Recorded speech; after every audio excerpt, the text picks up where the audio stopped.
Janeiro eu vou fazer uma apresentação, ajudamos a um deputado federal pelo Partido dos Trabalhadores. Foi um ferrenho combatente desse golpe, né? Vem sendo um ferrenho combatente desse golpe. Um crítico ferrenho também do protagonismo do judiciário nesse golpe, que é uma coisa que a gente, né, vai debater aqui hoje. É advogado e ex-presidente da OAB do Rio de Janeiro, cuja gestão foi amplamente reconhecida pela sua condução da Comissão de Verdade do Rio de Janeiro e a Comissão Nacional de Direitos Humanos da OAB. Então, podemos começar com qual dos dois quer? O agitador da comissão. Bom, pessoal, boa noite. Eu, mais uma vez agradeço. É a segunda vez que eu estou com vocês, né, no período de um ano. Então, é uma atividade da qual eu gosto. Conversar com as pessoas, debater o momento atual que nós estamos atravessando. Mas quando eu vim aqui a primeira vez, nós estávamos em pleno processo de golpe, é isso? Já estávamos. Já estava no processo de golpe. E, enfim, de lá para cá as coisas só pioraram. De lá para cá o Brasil piorou muito. O Brasil está sendo desmontado. O Brasil está sendo desconstruído. Em todos os aspectos. Eu acho que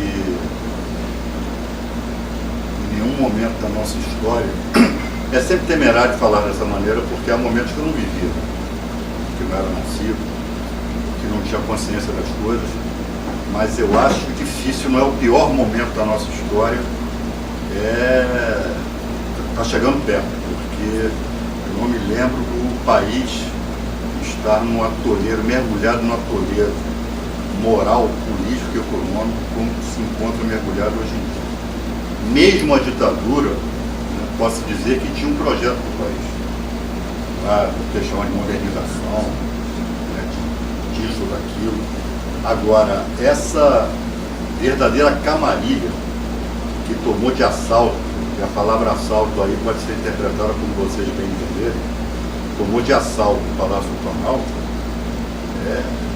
é algo impressionante, impressionante. São aves de rapina, gente que veio desconstruir um projeto de governos democráticos populares, que não se resumem a Lula e Dilma, né? Nós podemos aí remontar o Dr. Getúlio Vargas, a João Goulart, né? A presidentes democratas, liberais como Juscelino Kubitschek, que foram personalidades, foram homens, né, que pensaram no Brasil, que deram a sua cota, né, em prol dos seus erros, com seus acertos, mas deram a sua cota em prol, né, do crescimento econômico, do crescimento social do país. Agora, essa turma que aí está, né, é algo estarrecedor. E, de fato, eu sou de uma geração, né, que lutou contra a ditadura, que se iludiu, né, quando chegamos à Constituinte 87, 88, achando que dali para frente a nossa tarefa era simplesmente aprofundar e radicalizar a democracia, que ali, né, era um caminho, né, em linha reta, no sentido de, bom, não teremos mais esse tipo de retrocesso que já tivemos. E isso, na verdade, é uma ingenuidade, né? É aquilo que nós chamamos de democracia, de justiça social, né, de sociedade mais equânime, mais igualitária. Isso são conquistas diárias, né? E para isso nós temos que estar permanentemente mobilizados. E nós não estávamos. A gente, sobretudo nos governos Lula e Dilma, nós acabamos por nos acomodar, achando que, bom, daqui para frente é só avançar, e não é assim. O Brasil é controlado por classes dominantes, perversas, egoístas, que nunca tiveram qualquer tipo de compromisso com o país. A burguesia brasileira jamais pensou um projeto para o Brasil. Encara o Estado como algo que deve ser rapinado, que deve servir a eles. Jamais tiveram qualquer sentimento de compaixão. Não falo compaixão não é de piedade, não, mas de solidariedade, né, com os pobres, com os trabalhadores. Né? Então foi ingenuidade da nossa parte achar, né, que as coisas estavam dali para frente, era só conquistar mais, era só alcançar mais vitórias. Não, nós não soubemos guardar o patrimônio que nós construímos ao longo desse tempo. E vocês estão vendo a facilidade com que tudo isso está sendo desmontado. A facilidade com que está se desmontando o direito do trabalho, a facilidade com que está se desmontando todo um arcabouço, né, de conquistas populares, né, coisas que vão desde farmácia popular ao pré-sal. Né, tudo isso sendo entregue, sendo desmontado, sendo desmanchado, e com uma resistência que não é proporcional ao tamanho, né, do desmonte, ao tamanho da ofensiva, né, dessa turma. Então isso é algo que, de fato, às vezes desanima. Às vezes desanima. Eu não quero estar aqui, muito pelo contrário. Eu acho que quanto mais isso acontece, mais a gente tem que se insurgir e mais a nossa responsabilidade cresce no sentido de tentar impedir que esses fatos se consumam, embora alguns deles já estejam consumados. Então eu atualmente exerço funções parlamentares lá na Câmara dos Deputados. É o lugar do maior rebaixamento político e moral que vocês possam imaginar. O doutor Ulisses já dizia, quando reclamavam com ele, né? Poxa, que legislatura ruim. E ele sempre dizia, você não viu a próxima. Mas, de fato, é uma profecia que essa, eu não sei se pode vir pior. O que nós temos ali hoje é uma maioria, não se trata simplesmente de uma maioria conservadora. O Congresso Nacional sempre foi conservador, sempre. Não há notícia. Aliás, os parlamentos normalmente são conservadores. Então, não estou falando de conservadorismo, estou falando de banditismo, de reacionarismo e de fascismo. Predominância hegemônica hoje no Congresso Nacional, sobretudo na Câmara dos Deputados, é de absoluta mediocrização do processo legislativo. O que nós vemos lá é o retrocesso, né, no plano legislativo, ganhando espaço. Cada dia eu sou membro da Comissão de Constituição e Justiça. Então os projetos de lei que se aprovam ali são coisas de estarrecer. Quando não são leis inúteis ali aprovadas, são leis de retrocesso, como agora a da chamada reforma trabalhista. De uma penada, desconstrói um monumento legislativo que ao longo dos anos foi se incorporando à consolidação das leis do trabalho, né? Todos os fundamentos do direito do trabalho hoje aqui no Brasil, se essa lei passar no Senado Federal, vão derruir. Nós teremos a época, o emprego como hoje nós conhecemos, emprego protegido, emprego, a relação de trabalho que é regida pelo princípio protetivo, pelo princípio da lei mais favorável, né? Pela ideia de que o capitalismo, foi essa a ideia de Getúlio, o capitalismo tinha que pactuar com o mundo do trabalho, sobretudo naquela época, né, em que o medo de um processo revolucionário era algo, né, se nós remontarmos a época da outorga da CLT, eu falo outorga foi decreto-lei. A União Soviética com prestígio lá em cima por conta da Segunda Guerra, o movimento operário brasileiro dando, né, mostras, né, de organização, mostras de combatividade. Então o espectro, né, de que falava Marx, uma revolução, sempre assombrava as mentes das nossas classes dominantes. E Getúlio viu isso, né? Se vocês lerem a biografia lá do Lira Neto, na parte que ele trata da CLT, E a CLT sempre, ela já nasceu sob ataque dos empresários. O Getúlio comentou lá, um assessor dele, poxa, esses empresários são muito burros, eu estou trabalhando para eles. Eu estou aqui querendo construir um cenário, né, de acalmar o mundo do trabalho, de trazer o mundo do trabalho para o processo civilizatório. Nós temos que pactuar isso. Então a CLT é o primeiro diploma legal de regulação do capitalismo aqui no Brasil. E hoje eles não querem mais saber disso, hoje não querem mais papo. Né? Qualquer combinação, como aquela que surgiu também durante o governo Lula, eles não querem mais saber. E eu acho interessante uma figura que está sendo utilizada por uma, pela Naomi Klein, né, que criou, que formulou a figura a ideia do capitalismo de desastre. Ela parte de exemplos de alguns desastres mesmo naturais, como por exemplo o caso lá de New Orleans, né, aquele furacão, Katrina, que destruiu a cidade, e ali eles tiveram oportunidade, com a destruição física da cidade, das escolas, o sistema educacional de New Orleans ruiu fisicamente. Né? Tudo aquilo que eles queriam fazer do ponto de vista de privatizar ensino, né, de excluir pobres, né, do ensino público, lá em New Orleans, eles conseguiram depois do desastre natural que foi o Katrina. Então há um plano nisso tudo. E também ela estende, né, embora ela use o termo capitalismo de desastre, mas ela estende para os desastres socioeconômicos, né, como é o que está acontecendo aqui no Brasil hoje. Dá-se um golpe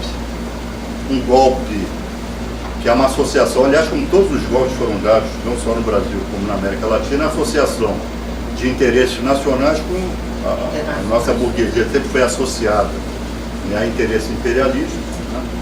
Né? Essa associação deu o golpe em 64, deu o golpe em 54, deu o golpe agora em 2016. Se destroem as instituições, porque nós vivemos no Estado democrático de direito, sim, perfeito. Quais são os guardiões do Estado democrático de direito? O Congresso Nacional, esse deu o golpe. O Supremo Tribunal Federal, esse está no golpe. O Ministério Público Federal, esse está no golpe. O sistema de justiça brasileiro assumiu um protagonismo, né, que até então, o Supremo foi omisso em 64 também, no Ministério Público, mas agora eles assumiram o papel de operadores ativos. Né? O que é Gilmar Mendes? O que é essa turma lá de Curitiba? Aqueles playboys de porta de igreja, patéticos, desconstruindo todo o monumento constitucional de direitos e garantias fundamentais que gerações conquistaram, né, que foram estampadas na Constituição em 1988. Tudo isso na prática, está revogado. Eu tenho até conversado, né, com o Eugênio, com outros professores de direito, sobretudo os professores de direito penal. Olha, se vocês continuarem ensinando direito penal ou direito constitucional nos moldes tradicionais, vocês vão estar mentindo para os seus alunos. É claro que a gente estou de blague, mas tem um viés de veracidade nisso. Porque vai lá o professor e ensina em que condições pode se conduzir coercitivamente um acusado ou investigado.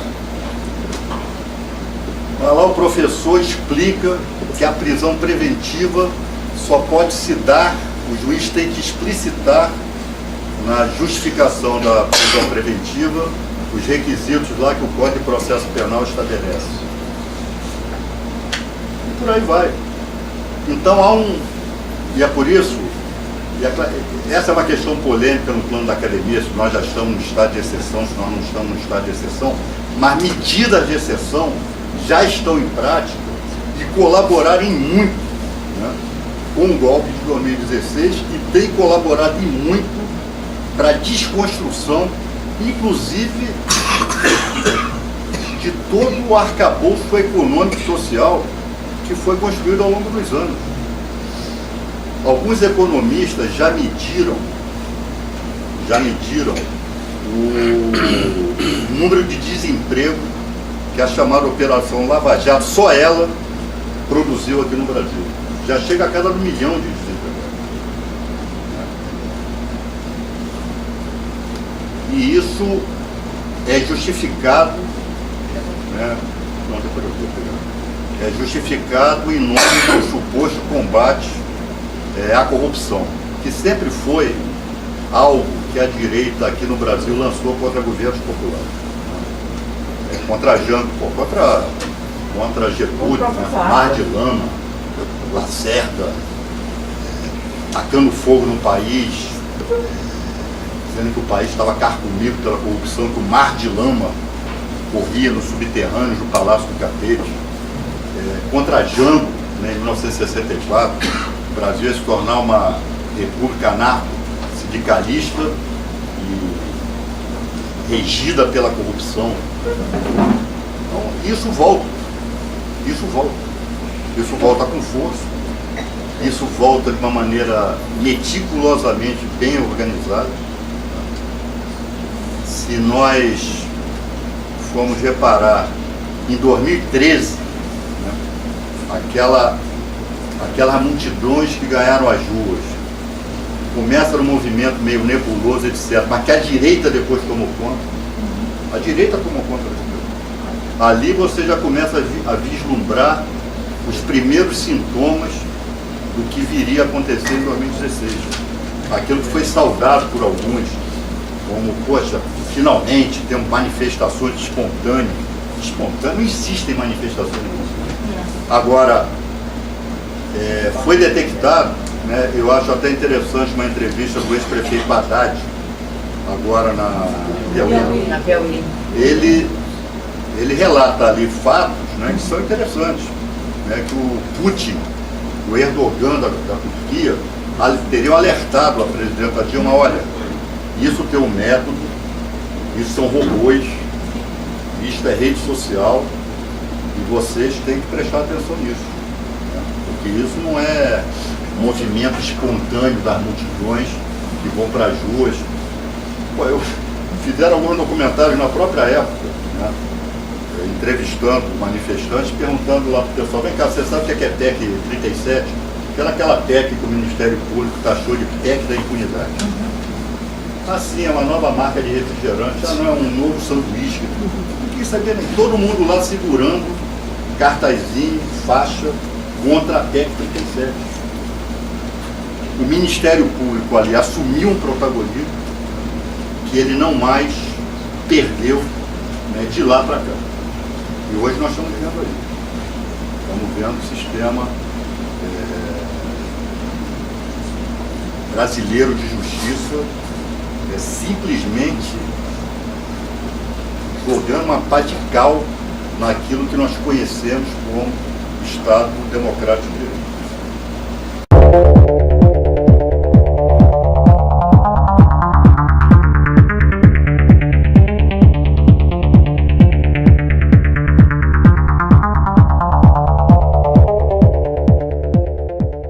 Piada machista? Já ouvi muita. Racismo velado? Já sofri. Ataques covardes na internet? Perdi a conta. Por ser mulher e negra, nessa vida eu já encarei muitas dificuldades, mas decidi encarar mais uma.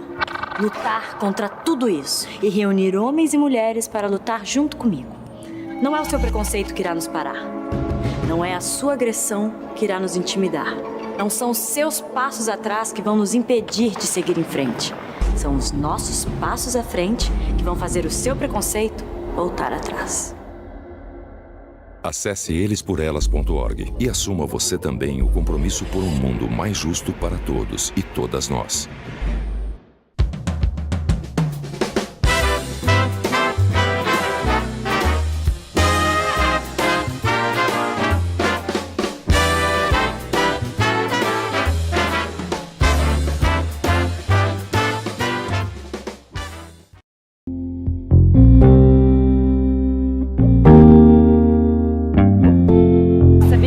É uma espécie dizem que tá, eu já ouvi falar. Poxa, aqui no Rio de Janeiro, você vai no restaurante, todos os restaurantes servem linguado.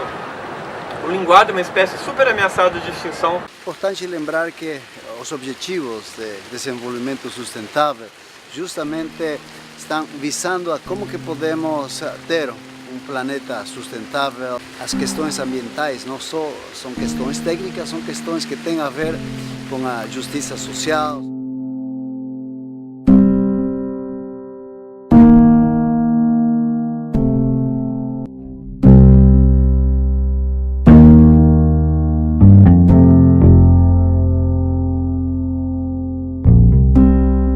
As pessoas que passam arrastão nas praias saem pegando tudo quanto é peixe.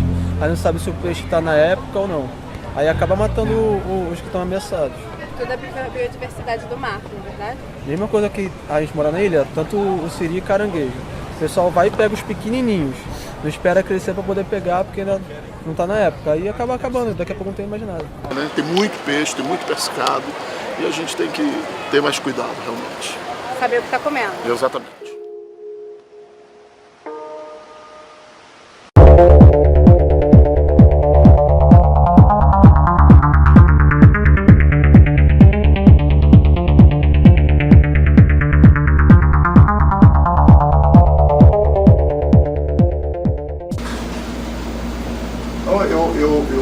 Eu acho que nós cometemos erros, os nossos governos cometeram erros que não são erros que devem...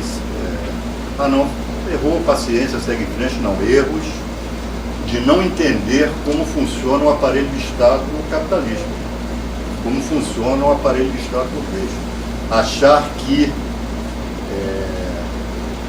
o Estado é um território neutro em relação à luta de classes. Isso é um erro. Há luta de classes acirrada no plano do Estado. E selvagem. E isso está sendo mostrado agora. Isso nos levou a quê? A construir ideias ingênuas e falsas sobre um certo republicanismo, que, por exemplo, leva a aceitar a imposição da Associação dos Procuradores da República, Associação Nacional dos Procuradores da República, numa lista que não é prevista na Constituição. O presidente se submeter a uma corporação. É uma corporação. E o Ministério Público da União não é composto só por procuradores da República. Os procuradores do trabalho também integram o Ministério Público da União, por exemplo. Vê se Fernando Henrique Cardoso nomeou o primeiro da lista que a associação montada. Então esse tipo de ilusão, né, também contaminou as nomeações para o Supremo Tribunal Federal. Pessoal, quantos ministros foram nomeados pelos governos Lula e Dilma? 13. 13 ministros. 13. O Supremo teve um papel fundamental no golpe. Não só por omissão. Então,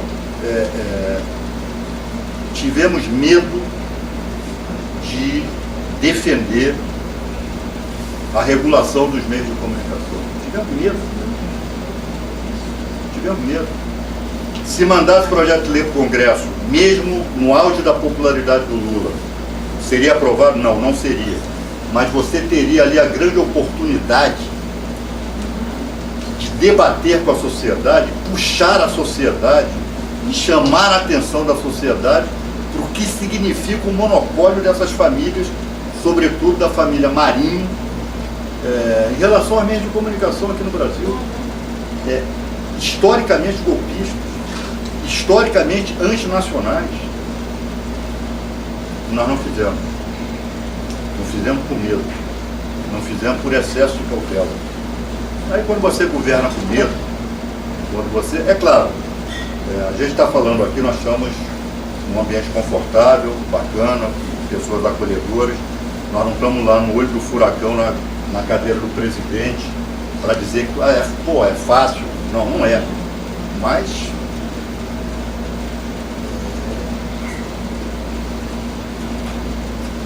Estou me lembrando aqui da letra lá do Milton Nascimento, lá, tenha fé no nosso povo. Tenha fé no nosso povo que ele resiste. Acho que faltou um pouco de fé no nosso povo. E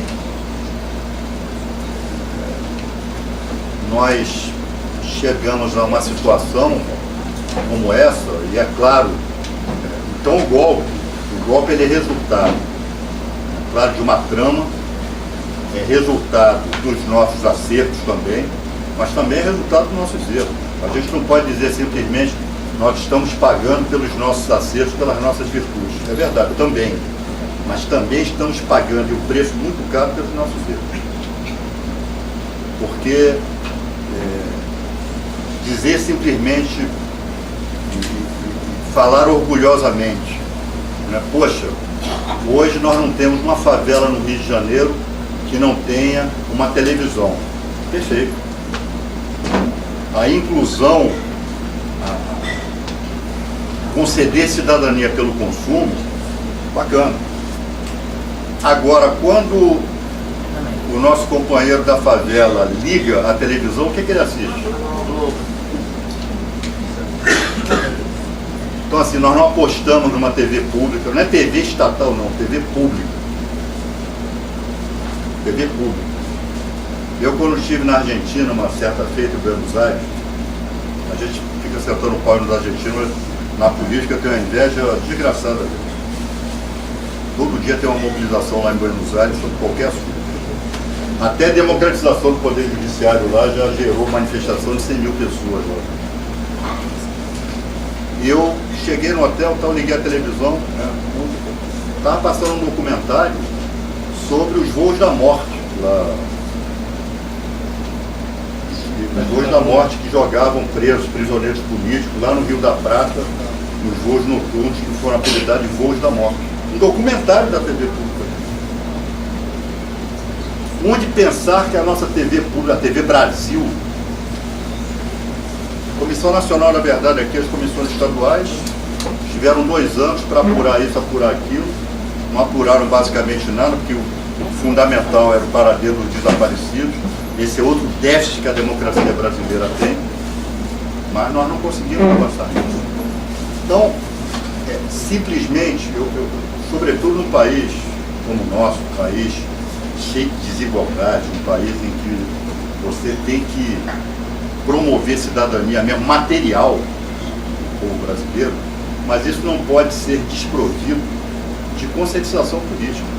Então muita gente hoje, gente beneficiária do ProUni, Minha Casa Minha Vida, etc., agradece a Deus lá por esses programas, né? E não está agradecendo ao presidente Lula, não está agradecendo ao presidente Lula. E não se sente ainda, não está se sentindo garfada por esse governo, que tecnicamente, a gente estava comentando aqui antes de começar aqui o nosso papo, tecnicamente é uma quadrilha. Politicamente, moralmente, são uma quadrilha. Eu acho que toda essa... O golpe ele teve essa linha fundamental, né, de procurar criminalizar os governos do PT, só que eles não a direita, PSDB, né, esses meios de comunicação não entenderam que criaram um monstro. E quando você cria um monstro no começo faz o que você quer. Então era morder o PT, era morder o Lula, só que o monstro agora, né, eles têm que mostrar que trabalham com isenção, eles têm que justificar o trabalho deles no sentido de purificação da vida política brasileira, e se querem mostrar o mínimo de isenção, tem que morder o outro lado também. Agora o Aécio está mordido, o PSDB está mordido, o PMDB está praticamente todo na cadeia, ainda tem vaga lá para eles, né? E o que nós temos hoje é a absoluta criminalização da política, que nós temos que ver como nós saímos dessa encalacrada. Então qualquer programa, né, isso nós temos debatido com o presidente Lula, ele tem conversado com ele, eu tenho conversado com ele. Presidente, olha, voltar a ser presidente, para de novo fazer uma concertação, né? É claro, concertação sempre tem que ter. Mas nós temos que investir em algumas coisas agora, reforma política. Com esse sistema político eleitoral, ele induz a corrupção. Ele não funciona sem corrupção.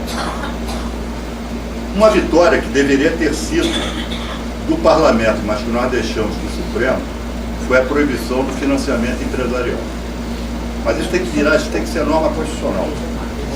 Parece que até o Gilmar Mendes já aderiu. Nós temos que fazer reforma. Temos que fortalecer os partidos políticos. Proibir definitivamente o financiamento empresarial. Qualquer programa que se queira democrático progressista tem que prever a democratização, a regulação dos meios de comunicação. Nós temos que investir em 2018, não sei se teremos tempo para isso, em candidaturas parlamentares, no campo democrático, popular, progressista, no sentido de redesenhar algumas coisas. Eu, por exemplo, se eu estivesse aqui conversando com você numa sala de aula, se estivesse na academia de direito, eu ia defender aqui, não, tem que ter uma constituinte soberana e exclusiva. Como teoria, é isso mesmo. O que você esperar do Congresso Nacional, dessa porcaria de Congresso que nós temos, reformas substanciais agora. Lá atrás, na década de 80, os elementos na sociedade brasileira eram elementos progressistas. Nós estávamos ali saindo da ditadura, saímos de uma grande campanha cívica pelas diretas. Então, aquela campanha das diretas, ela foi derrotada no objetivo maior, o objetivo imediato, que era aprovar a emenda Dante de Oliveira, mas aquela luta de milhões deixou um legado democrático, né?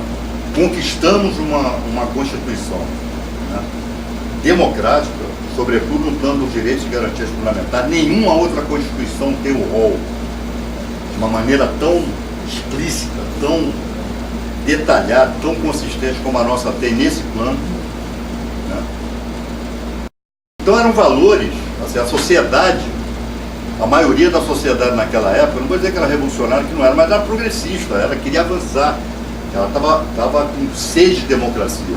Hoje isso não é verdade, ou ainda não é verdade. Então uma constituinte agora, ela seria, quem teria a maioria nessa constituinte? Então, como palavra de ordem, como bandeira estratégica, acho que vale você defender a constituinte, soberana, exclusiva. Mas a nossa tarefa imediata é defender a Constituição de 88, que é essa, que não foi revogada formalmente, está sendo revogada na prática. Ela que tem que ser o nosso escudo. Ela, a Constituição de 88, com ela que nós temos que exigir respeito ao Estado Democrático de Direito. Em 88 nós tínhamos uma Constituição da ditadura, nós tínhamos uma Constituição de 69. Hoje nós temos uma Constituição democrática, que está sendo uma tentativa de demolição. Então essa instância concreta, né, que nós temos que defender, a Constituição de 1988. Toda vez que o Sérgio Moro mandar conduzir alguém coercitivamente, prender ilegalmente, prisão preventiva, etc., etc., o nosso escudo é a Constituição, está afrontando a Constituição. Então, um Congresso, óbvio que nós, não me lembro na história do Brasil, em que a esquerda, que os setores progressistas, etc., tivessem sido maioria no Congresso Nacional. Acho que nenhum lugar foi. Agora não é isso. O Lula sempre fala assim, poxa, reclamando às vezes, PT, 1982, 1988, tinha 16 deputados, tinha 6 deputados, parecia que tinha 200. Hoje nós temos 58 deputados, parecemos que temos meia dúzia. Então nós temos que ter quantidade e qualidade lá no parlamento. Não é só a questão das diretas para presidente e eleger. É fogo, pessoal. o presidente com um congresso hostil, para governar é complicado. Mas nós temos que redesenhar o Estado brasileiro. Fortalecemos o Ministério Público na Constituição de 88, criamos um monte, mas não pelo fato de termos estendido as prerrogativas do Ministério Público. Toda a Constituição que é pós-regime autoritário, ela tem um impulso, né, democratista, às vezes exagerado. Ali faltou controle, criar instâncias de controle. Posteriormente foram criadas, mas no papel, Conselho Nacional de Justiça, Conselho Nacional do Ministério Público, e coisa nenhuma são a mesma coisa. São órgãos extremamente corporativistas que protegem, né, as suas respectivas corporações e não implementam efetivamente correções de rumos que deveriam implementar. Então nós temos aí algumas tarefas em nível constitucional, algumas tarefas no nível legislativo, né, que vão ter que ser implementadas, porque senão não basta reconquistar, não basta o Lula voltar. Esse pessoal não deu um golpe para o Lula volte. Foi para isso que eles deram o golpe. Se Lula voltar, vai ser por imposição popular. Quem vai botar o Lula na cadeira de presidente não é só na hora do voto, não. Nós temos que deixar claro para Curitiba que quem escolhe presidente é o povo, não é juizinho fascista de uma região agrícola do Brasil, metido a justiceiro, metido a moralista.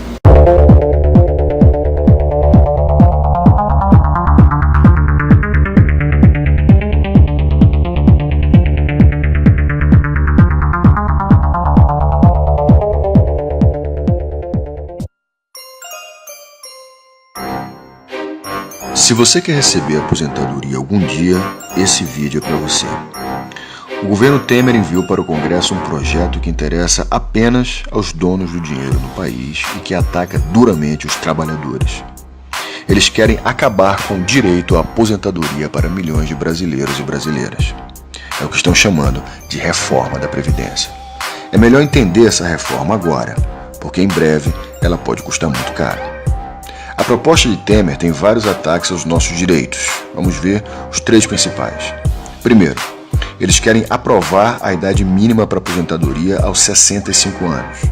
Isso num país onde muitos morrem antes disso. A expectativa de vida em várias regiões do Norte e Nordeste está abaixo de 65 anos. Nas periferias das grandes cidades, também. Em São Paulo, por exemplo, bairros como Capão Redondo, São Mateus, Grajaú e tantos outros têm média de vida menor que 65 anos. Assim, vão transformar o INSS numa funerária. As pessoas vão se aposentar num caixão. E essa proposta, ela vem logo de Michel Temer, que se aposentou aos 55 anos de idade, ganhando mais de R$30 mil. A maior parte dos deputados e senadores que podem aprová-la também se aposentam cedo e cheios de privilégios. Segundo, querem igualar a idade da aposentadoria de homens e mulheres. Isso é uma tremenda injustiça. A maioria das mulheres brasileiras tem a chamada dupla jornada. Trabalham fora e depois em casa, cuidando dos filhos e das tarefas domésticas. O Brasil ainda é um país machista e a maior parte dos serviços domésticos, infelizmente, sobra para as mulheres. Com esse acúmulo de trabalho, é justo que as mulheres se aposentem antes, como é hoje. A reforma da Previdência quer acabar com esse direito. Agora se prepare para ouvir essa. Terceiro, querem exigir 49 anos de contribuição com a Previdência para que você possa ter aposentadoria integral. Hoje, são 25 anos, quase a metade. E veja, não são 49 anos de trabalho, são 49 anos de contribuição. Quem trabalha por conta própria ou sem registro não conta. Se ficar desempregado, esse tempo também não conta. Ou seja, para alguém se aposentar com salário integral aos 65 anos, tem que começar a trabalhar aos 16 anos, com carteira assinada e permanecer assim até os 65. Não pode ficar desempregado e nem deixar de contribuir nenhum dia. É possível isso? Na prática, isso representa o fim do direito à aposentadoria para a maior parte da população brasileira e uma redução drástica da aposentadoria dos que sobrarem. Essa proposta já está no Congresso Nacional. Eles querem votar isso rápido, nas próximas semanas, para não dar tempo da população entender o que está acontecendo e conseguir se mobilizar. E isso não pode acontecer. Junte-se a essa luta. Ligue e mande mensagens pelas redes sociais para o seu deputado e senador. Venha para as mobilizações do povo sem medo em defesa da aposentadoria e dos nossos direitos. Ainda dá tempo, antes que acabe com o nosso futuro. Aqui está o povo sem medo de lutar.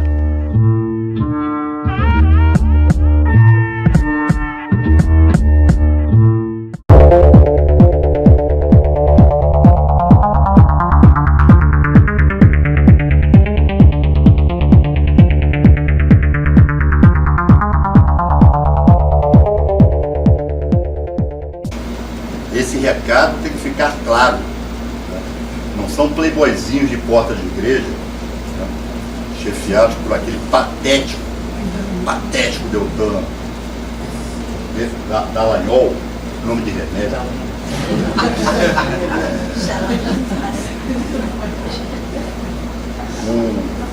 Se esse rapaz quer ser candidato, ele diga. Seja, vai disputar nas urnas.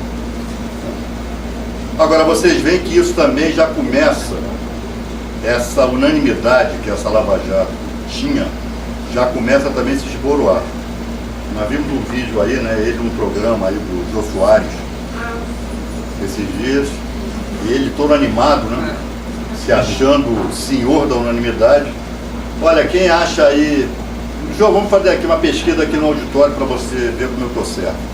Quem acha aí que a Lava Jato vai salvar o Brasil? Aí 3, 4 pessoas. Mas quem acha o contrário? A maioria esmagadora do auditório. E no culto, vocês sabem que ele prega essas teses jurídicas dele, se é que nós podemos chamar isso de teses jurídicas, esses pensamentos, se é que nós podemos chamar isso de pensamento, na igreja onde ele é pastor. Diversos, eu não sei se nos evangelhos o termo fiel é o termo correto, enfim, mas diversos adeptos ali da igreja se levantaram e foram embora. Agora, semana passada. As pessoas começam a perceber que o processo penal no Brasil está se transformando em instrumento, já se transformou em instrumento de guerra, instrumento de perseguição política. Então as pessoas começam a ver isso. Ainda que tardiamente, mas aqui no Brasil tudo é tardiamente, não tem jeito. A população só vai começar a se dar conta da tragédia que está se abatendo sobre ela quando os direitos, elas começarem a sentir que os direitos estão indo embora mesmo, na prática. Né? O mundo do trabalho totalmente precarizado, você não conseguir mais emprego de carteira assinada, você não conseguir mais estabelecer relação de emprego porque o seu emprego é terceirizado, você não ter mais emprego, você ter bico, como esse negócio de trabalho intermitente, com a previdência, o direito previdenciário sendo colocado na lata do lixo, aí as pessoas começam a se conscientizar que o que acontece de arbitrariedade nos andares de cima, para se estender para o andar de baixo, é rapidinho. Essas arbitrariedades, que já acontecem, inclusive. Na verdade, o elevador está levando para esses estratos, que sempre aconteceu aqui nas nossas favelas. Esse tipo de condição coercitiva, pé na porta do barraco. Né? Agora, determinadas pessoas estão sentindo o arbítrio do Estado na sua pele. E isso alguns aplaudem. Eu não aplaudo a arbitrariedade contra ninguém. Nós temos que defender a ordem jurídica, que é uma ordem jurídica democrática. A gente, pô, que bacana o dono lá da Odebrecht ser preso. Se foi preso arbitrariamente, isso tem que ser condenado. E aliás, cá para nós, né, apenas para fechar o capítulo Lava Jato, no final das contas, o saldo que a Lava Jato foi obrigada a deixar é a conclusão. O crime compensa. Porque o cara delata, ele sim. Né? Porque qual é a urdidura, o Eugênio fala disso melhor do que eu. A urdidura dessa turma. Olha, na hora que vai extorquir a delação. Porque essas delações, elas são extorquidas. A lei fala voluntariamente, você acha que você está preso ali há 4, 5 meses, 1 ano, você vai cantar voluntariamente, você vai cantar o que eles querem ouvir, pô, a música que eles querem ouvir. Quantos e quantos delatores resistiram no início, contaram uma versão e depois contaram outra completamente diferente? Em que momento o cara está mentindo? Agora lá no TRF4, julgamento lá do João Vacari, que é o tesoureiro do PT, ex-tesoureiro do PT, o revisor lá do habeas corpus dele, o relator, pedindo aumento de prisão, o revisor pediu o seguinte: não há uma prova nos autos que possa condenar o senhor Vacari. Está tudo baseado em delação. Espero que isso seja algo promissor agora na mudança de rumo da justiça brasileira. Agora, eu acho, eu não sei, já saiu o resultado do TSE? Já. Qual foi a Gilmar. E a Veja publicou agora que tem uma investigação da ABIN em cima do Faquin. Assim, investigação de quem? Do Faquin. Eles botaram a ABIN em cima do Faquin. Exato. Então isso descobriram são as vicissitudes, a idiosincrasia do estado de exceção. Uma hora morte para cá, outra hora morte para lá. Então o Temer está mostrando, e a gangue que o cerca no Ministério, que não vão entregar o osso assim. Então estão resistindo.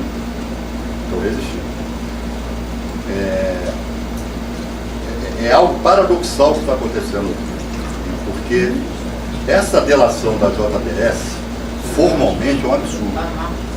Formalmente. Nós queremos ver Temer, ver o sol nascer quadrado pelo resto da vida. Eu, como torcedor, torço. Aécio, por esse então eu tenho absoluta ojeriza. Mas não pode ser na base do arbítrio, na base... Não pode. Até porque a gente perde autoridade moral quando fazem sobre isso. Pode ser que o Temer fique sangrando até o final. Pode ser.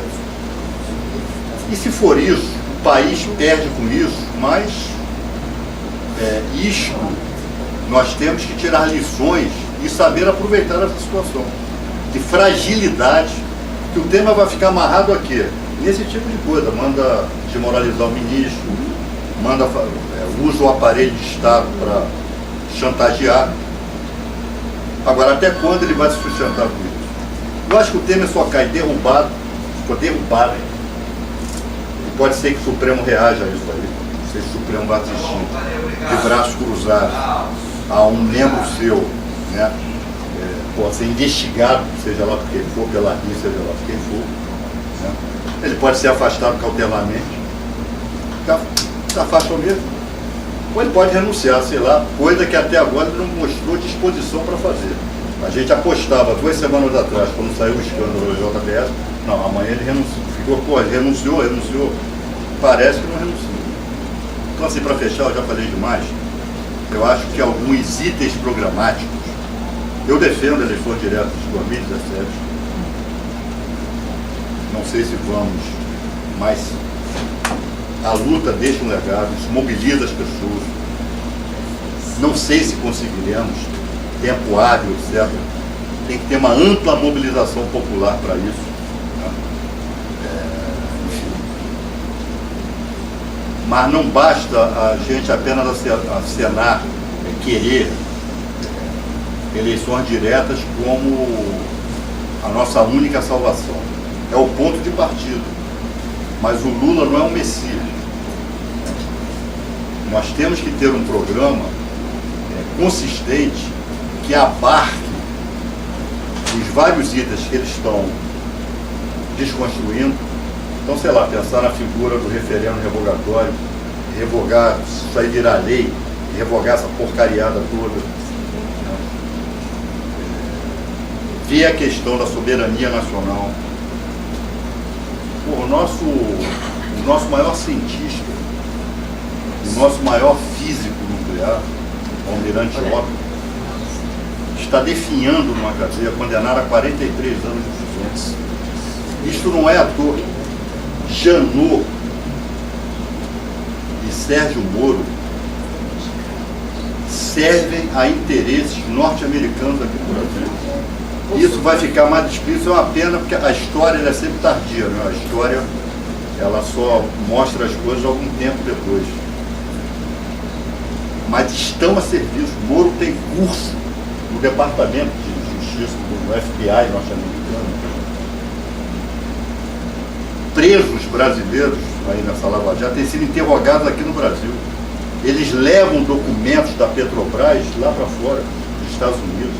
E claro que interessa a eles quebrarem a Petrobras.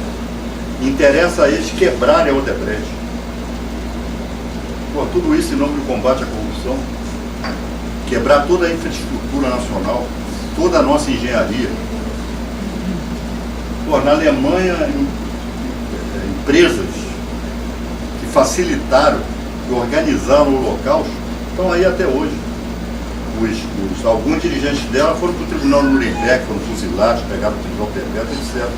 Mas as empresas foram mantidas, claro que adaptadas à democracia. Agora, para combater a corrupção, a gente vai quebrar as empresas brasileiras, vai quebrar a Petrobras. A Petrobras funcionando como assistente de acusação contra o Lula, lá em Curitiba, pagando advogado a peso de ouro para bancar assistente de acusação lá dentro. Enfim, acho que as palavras de ordem, fora Temer, direta já, são as palavras de ordem do momento, são as que mobilizam. Existe um potencial de mobilização em torno dessas palavras de ordem, mas a gente tem que aprofundar isso. Isso tem que estar acompanhado de um programa claro para a população brasileira, né? E que a Frente Brasil Popular, inclusive, está lançando aqui no Rio, segunda-feira, o programa de emergência, né? Para esse momento. Eu recomendo a leitura. Se vocês não tiverem, depois eu mando para você, mando por e-mail, mando por WhatsApp. Está um documento bem enxuto, bem objetivo, né? Que eu acho que atende, pelo menos em boa parte, aos nossos anseios. Não são só anseios imediatos, a gente quer construir uma sociedade melhor do que essa. E não é só a eleição direta que vai garantir isso. A eleição direta é um ponto de partida. Mas não vamos aqui também jogar sobre o Lula um peso do Brasil todo nas costas dele, porque não basta isso. É isso, é fundamental, mas muito mais. É um programa, de fato, democrático, que resgate, que redesenhe o nosso sistema de justiça brasileiro, que repõe a nossa democracia nos trilhos, né? E que enfrente todo esse desmonte que em menos de um ano essa camarilha conseguiu fazer do nosso Estado Democrático de Direito, do nosso Estado Social, enfim, de tudo aquilo que até bem pouco tempo atrás a gente se orgulhava e hoje nós estamos vendo aí sendo jogado na lata do lixo. Tá, pessoal? Então é isso.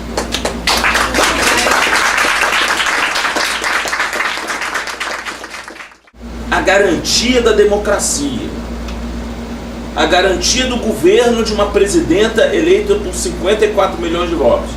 Ah, isso daí o Supremo não tem como se intrometer.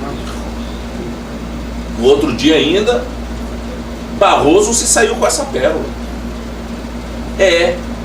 Realmente, o impeachment deixou cicatrizes. Mas não tínhamos como fazer diferente. O Supremo não tinha como se intrometer.